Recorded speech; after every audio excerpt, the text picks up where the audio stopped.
Hello, this is David Austin with the BBC News. Senior European Union officials are going to Greece's border with Turkey to assess the build-up of migrants trying to cross. The Greek government says border guards have kept out more than 5,000 people attempting to enter unlawfully since early yesterday.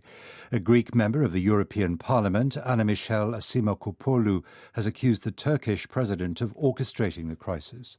We have evidence, and it's substantiated, that it is directed, admittedly, by President Erdogan in an attempt to use these refugees and migrants as diplomatic pawns in his efforts to either extract more funding for them from the European Union or in his general geopolitical strategic game.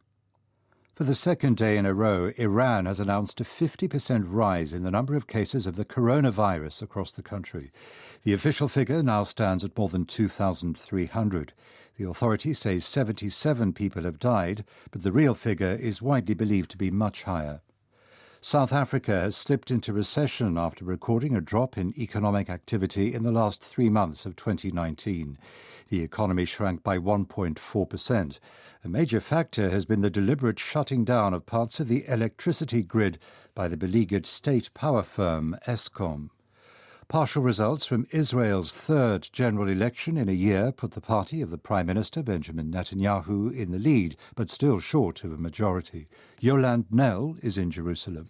We now have official results coming out, incomplete, but suggesting in line with those exit polls that Mr. Netanyahu has clearly won more seats than his main rival, Benny Gantz, with his blue and white alliance. Mr. Netanyahu is talking now to his usual coalition partners, to leaders of the ultra-Orthodox parties as well, seeing what kind of coalition he could seek to build. But these will be very hard talks if the right-wing bloc hasn't at the moment got a clear majority in the Israeli Knesset. Yolande Nell in Jerusalem. China has accused the United States of bullying after Washington said it would reduce the number of Chinese journalists in America. It follows China's recent expulsion of 3 reporters from the Wall Street Journal. This report from Michael Bristow. The US will reduce the number of journalists working for Chinese state-run organisations to 100. That's down 60. China's hinted it could retaliate.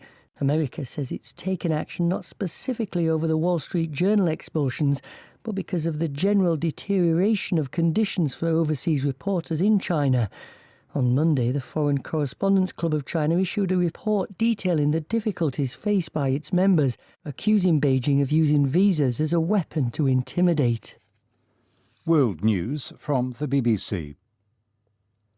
Finance ministers and central bank governors from the world's leading economies are discussing the economic impact of the coronavirus emergency. The G7 conference call, led by the US Treasury Secretary and the Federal Reserve Chairman, will attempt to coordinate efforts to tackle fears that the outbreak could severely hamper global growth.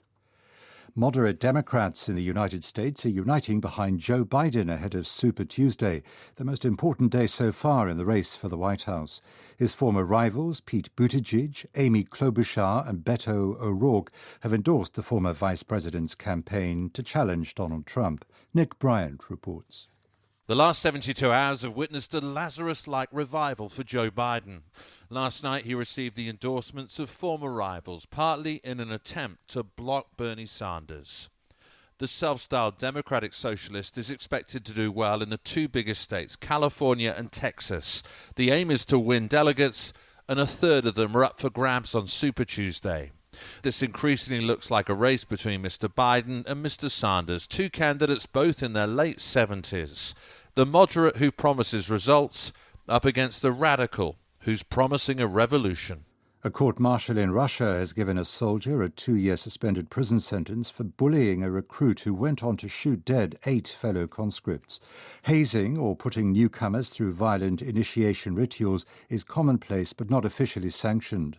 The court in Siberia heard that Ruslan Mukatov worked Ramil Shamsudinov to the point of collapse and repeatedly punched and kicked him. Australia's only news agency, the AAP, has announced it's closing down after more than 80 years because of a drop in subscribers. 180 staff will lose their jobs.